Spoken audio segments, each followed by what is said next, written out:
IG, what's going on? So I have something on my heart, I just want to share. And so basically, I'm in a space right now because I'm an adult. And for some reason, like once you turn 30 plus, like you're always in a space. I don't even know who thought of that. But anyway, I'm in a space where I'm being approached to do activist panels. And, at first, when someone first put that label on me, I was kind of like, oh, okay, guess I'll take it. But with great titles come great responsibility. And I just want to make sure that who I am is not misinterpreted because of any label put on me. Like, so basically, I just don't want people to have me fucked up, like, to be honest. And when I think of activism, I think of someone who is in radical opposition to something. And while I am opposed to the cruelty, I am not in opposition to the general public.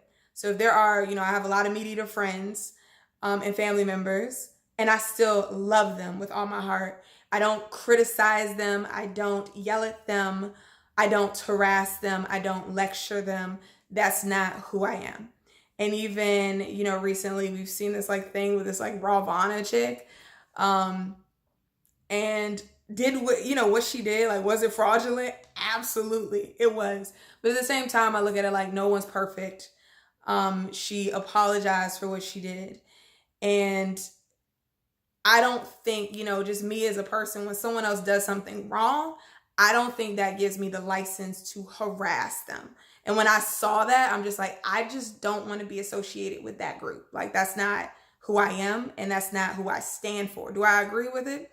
No, not really. But again, I also don't agree with, I'm not a perfect person, so I can't jump on the next person because they made a mistake. And also taking, like your ego, your ego out of it, ultimately you want this girl to kind of come back.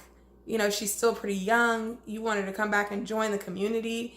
She'd be less likely to do that if everyone like harasses her and throws her away as a person when she makes a mistake. So, because ultimately, like, you need those people to kind of like get back on the horse. So we should be creating an environment that makes them want to come back instead of something that's going to give them a stigma to never want to fuck with vegans again. So I just don't want to be associated with that. And I'm not, and I don't say that to knock people who are, like the angry vegans or the radical vegans. That's a different lane. That's not my lane though. And I always approach activism to how I would have wanted someone to approach me before I went vegan. You couldn't yell at me, like before I came vegan, like you couldn't yell at me. Like you couldn't come at me from a place of authority that I didn't grant you in terms of veganism. So I approach people with humility. I approach them where they're at. I don't come at them from some place of superiority, that I put myself on this pedestal. Oh, because I'm vegan, like, I have the moral upper hand and I need to tell you what you need to do with your life. That's not even how I approach it.